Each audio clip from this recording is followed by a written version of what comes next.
Good morning, wrestling fans. Welcome to PWR Today. It is now August 10th, 2020.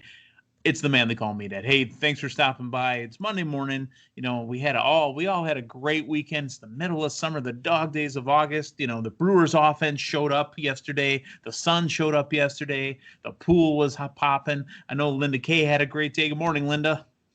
Good morning, Meathead. Are you quite as red as myself here? A little bit of time in the sunshine. Well, knowing that you spend more time outside than I do, because I've got the dad bod I've been working on for about 7 years now. To hear that you told me you got a little burnt, you might be just darker. I might be a little pinker, as in I'm Oh, scorched. Um, yeah. I don't think I've been this bad, and I think I'm feeling okay now, but I might feel it tomorrow. But this bad since our friend Damian Nelson took care of us and had us at the water park down at Hurricane Harbor or whatever it's called, whatever the name is out there. I hmm couldn't lay right for a week after that day.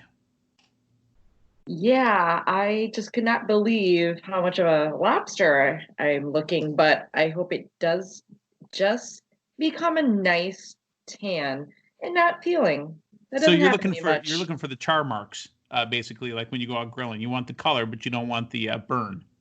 Yes. Nice way Yeah, of putting it, yes. there you go. I mean, and knowing that you're big into the music, you're a rock lobster.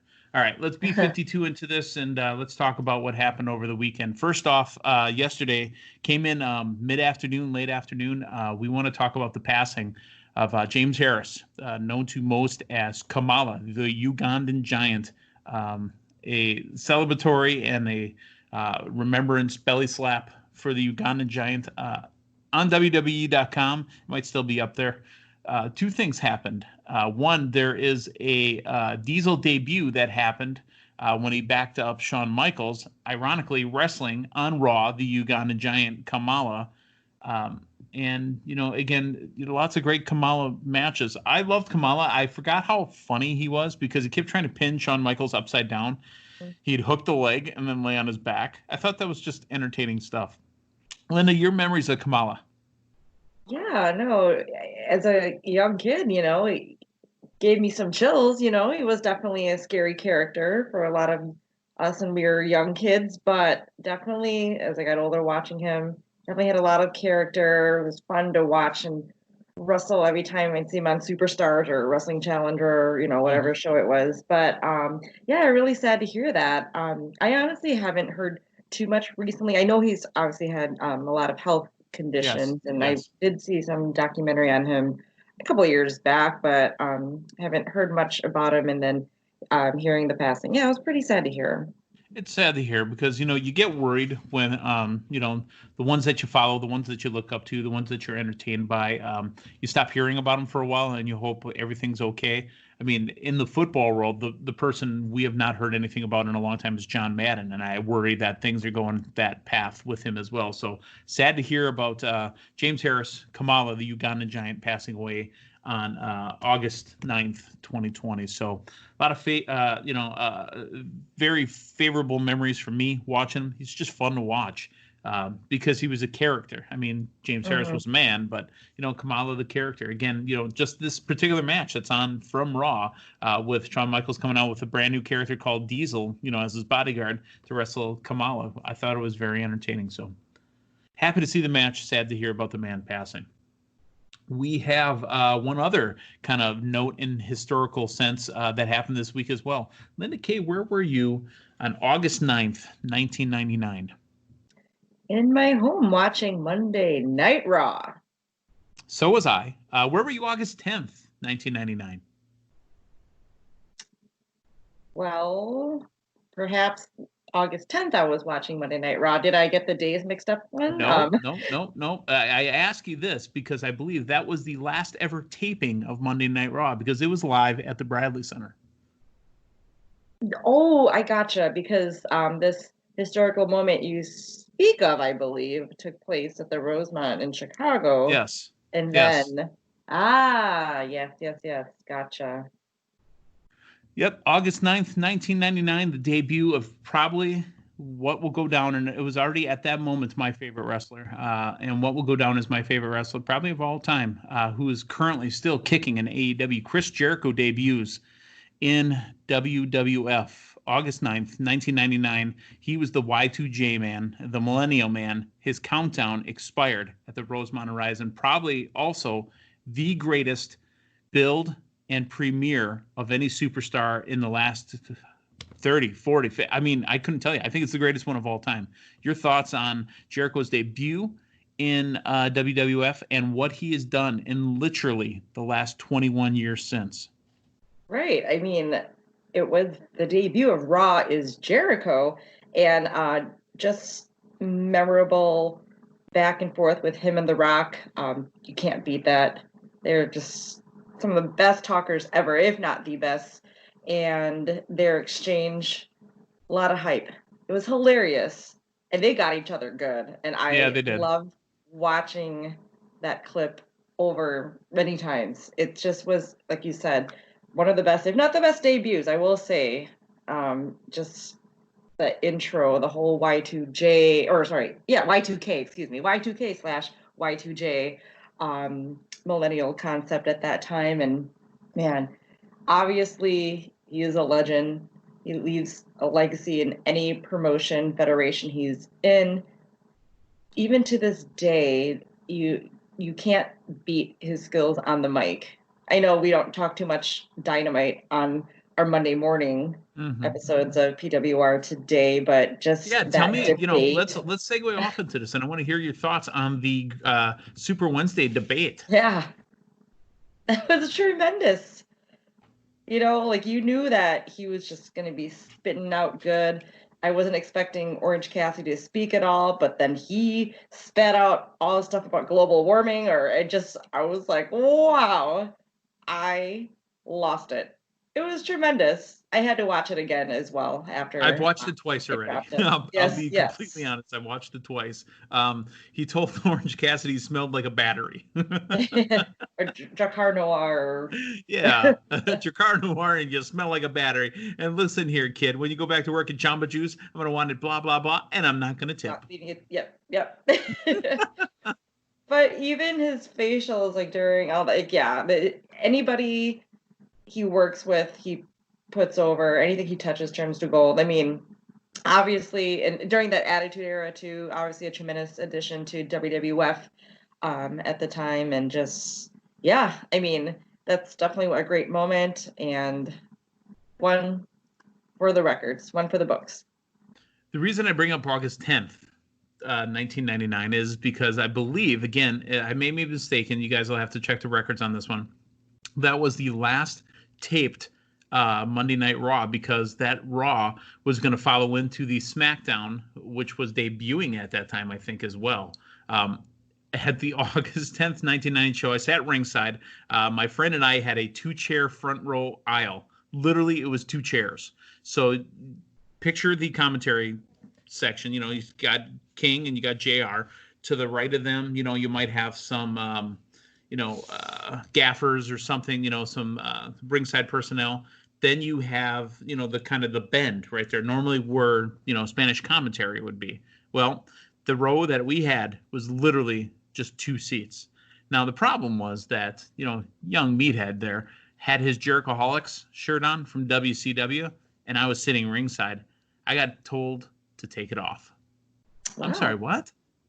Yeah, you can have that shirt in here ringside. I'm like, dude, I'm only here to see Jericho. I was a big WCW guy at that time. I'm only here to see Chris Jericho. Here's a Raw's War shirt. Take it off. Ugh. Well, you got a free shirt out of that, right? Yeah, I used it to clean my toilet. But hey. But I took it off. Then I folded up the shirt like a poster. He goes, I'm going to tell you one more time. You don't show that shirt again. If you do, I'm going to escort you out of the building. Fine. Yeah, Raw's War. Woo.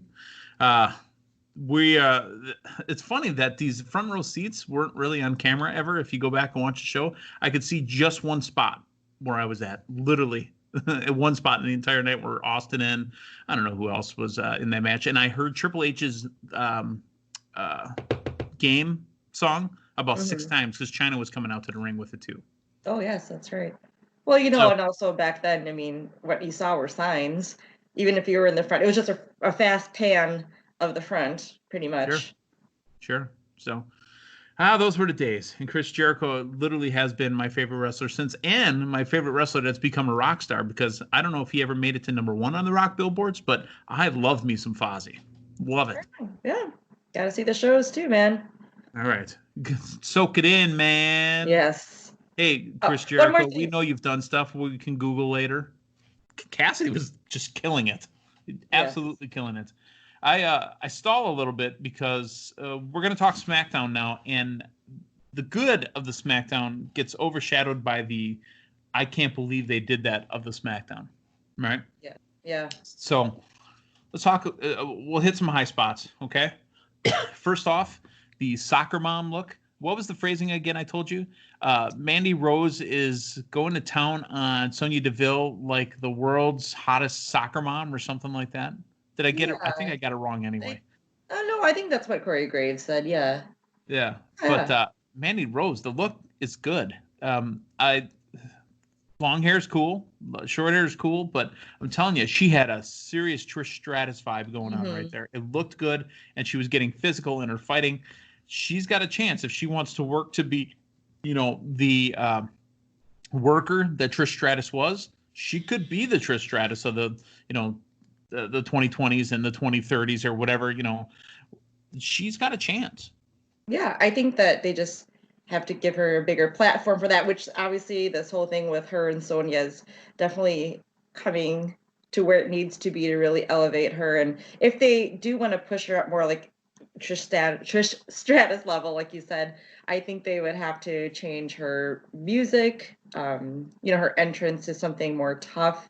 Yes. But I do love the hair. I mean, like before, okay, so the extensions were cut fine, but she looks good with that short hair. It's nice to see it because obviously she had it, or maybe She some of it looks was cut. absolutely Yeah, fabulous. Yeah. yeah. But no, I also love Sonya Deville though. She's definitely got that Sonya's got a Victoria thing going. Lisa Marie thing with her hands and Yeah. her hair, and she looks great too. And Oh my she's God. Sonya yeah, Deville has really popped for me lately. Whatever she's doing, it's mhm. working for her. I don't know if it's face, I don't know if it's body. I mean, the outfit, it's her working. her mic skills too. Every promo she's cut's been really good. Yeah, it's working. I mean, I like Sonya Deville too. I really do like her, and she's really got some intensity in what she's saying too. You feel it. I feel it. Right, I think this right. is a really under the radar kind of program that's could end up getting some serious push here. Absolutely. I mean, you've got like an Angel and Devil Yeah, kind of thing with you get Sonya the wearing light, the all dark. Yeah, I black. mean, yeah, Yeah, the hair, and yeah. So this is perfect. And the whole thing with Otis and her too. It's just that little extra push with this. And yeah. yeah, that was definitely an interruption to Heavy Machinery's match against Miz and Morrison. But I liked the pull apart, and I liked how it continued backstage. And then I'll let you continue with what we Yeah. discussed. Yeah, what was an Well, interesting. like I Yes. said, let's talk more positive. Okay, we're still I talking actually, positive. Okay. I actually enjoyed the Fiend and Alexa. The Yes. Braun stuff, not so much, but Alexa. I never was an Alexa guy at all because when she was being, Wicked Bliss and she was, the Harley Quinn type, Mhm. it was a heel and it just didn't work for me. But I mean, she was doing great work, but it wasn't for me. Um, I just watched her on that R-Truth game show. She is adorable. She's absolutely adorable, and this role she's playing with the Fiend right now, and I had said it last week with you, I feel there's a chance she can go with the Fiend and be a Sister Abigail type. Yeah.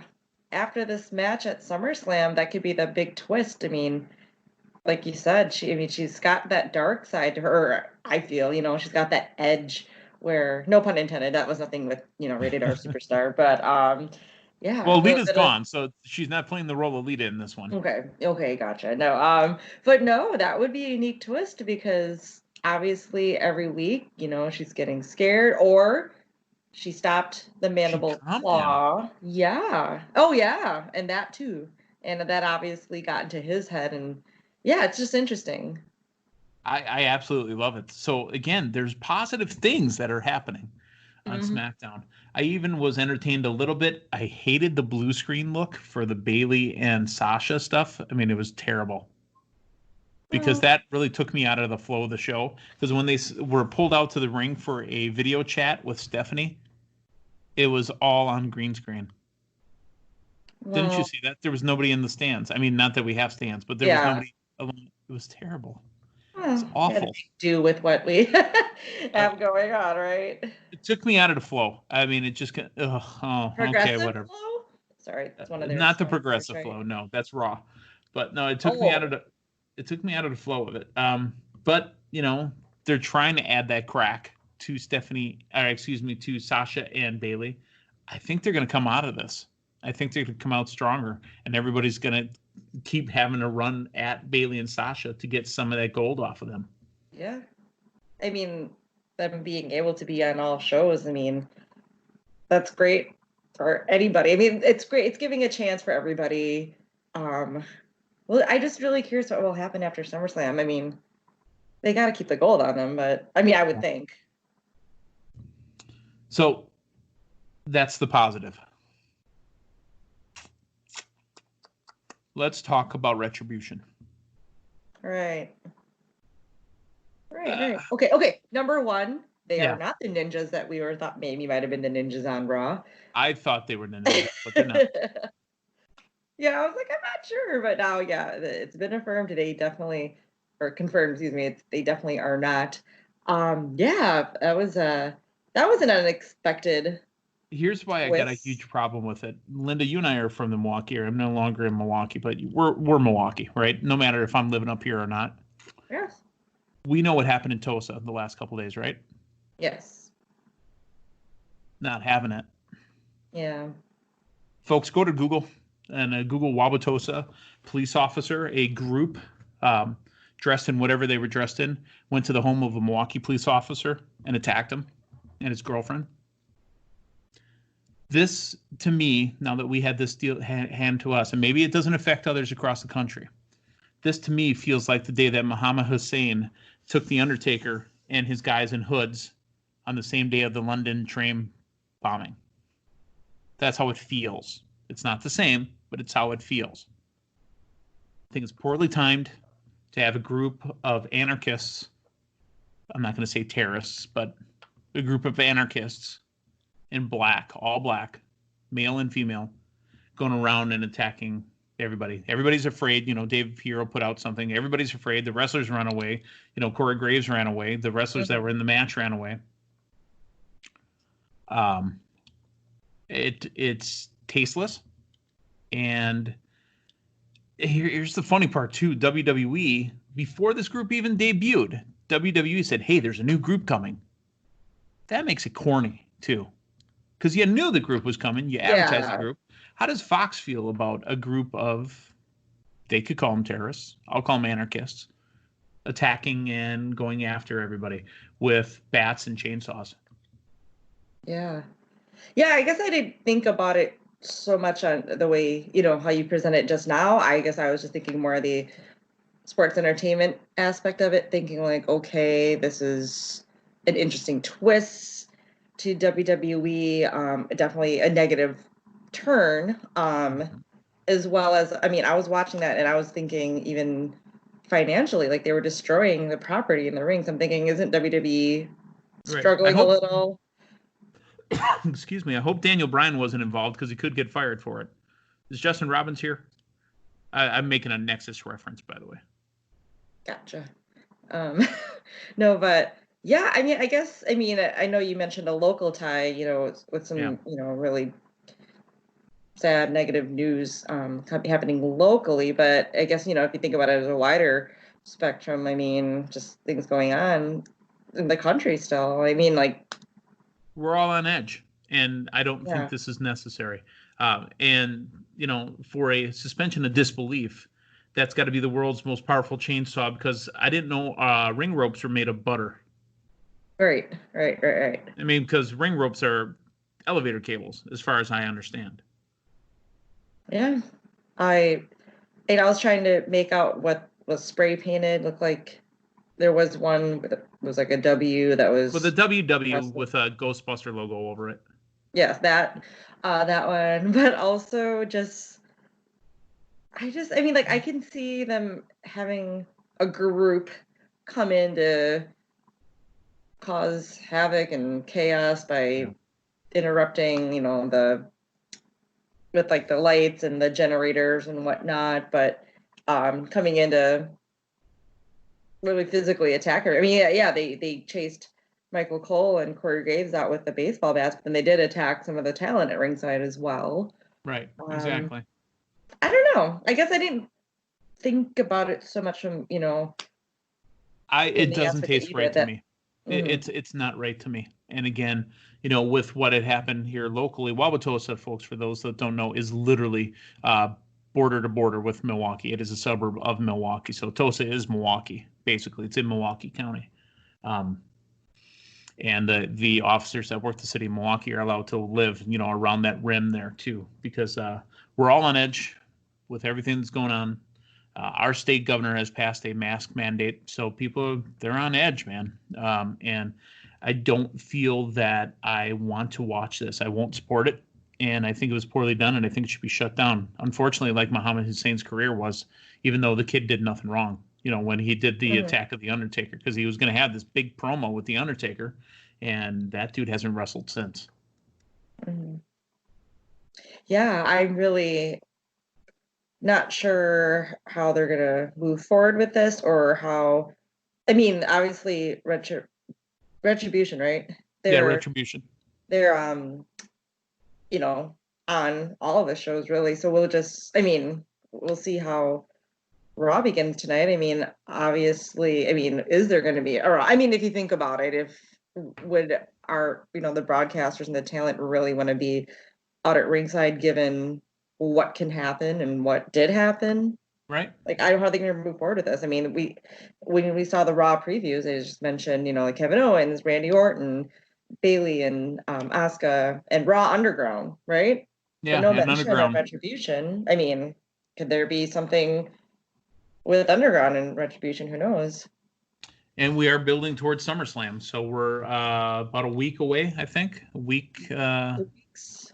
Yeah. Just under 2. Yeah. Yeah. This is a weird thing to kind of bring into something, meeting SummerSlam is such a huge pay-per-view and event that already has a lot of key matches that this is a weird addition. And like you said, it's not really, is it necessary right now? I don't know. Like I want to go back to that hacker storyline. Like I want that back. Like that had a lot of buzz, and that kind of went to the wayside. And that's how Mandy found out that Sonya was not her friend.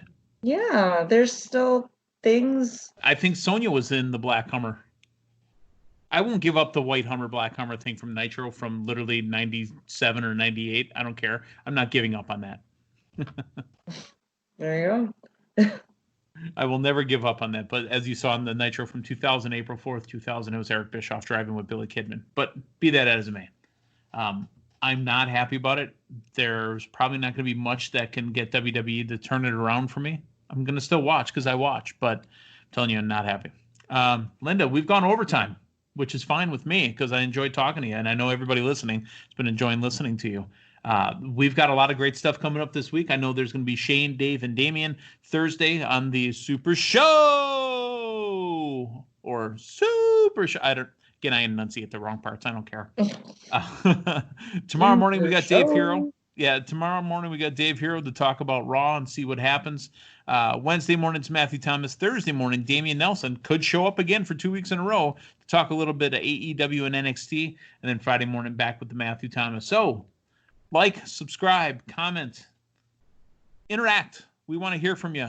We're in these unprecedented times now more than ever. The new normal is that you're going to interact with us and let us know how you're feeling about Retribution and everything else that's been going on in the WWE and all the others. So for Linda Kay, I'm the man they call Meathead. Hey, thanks for stopping by, folks. So long, everyone.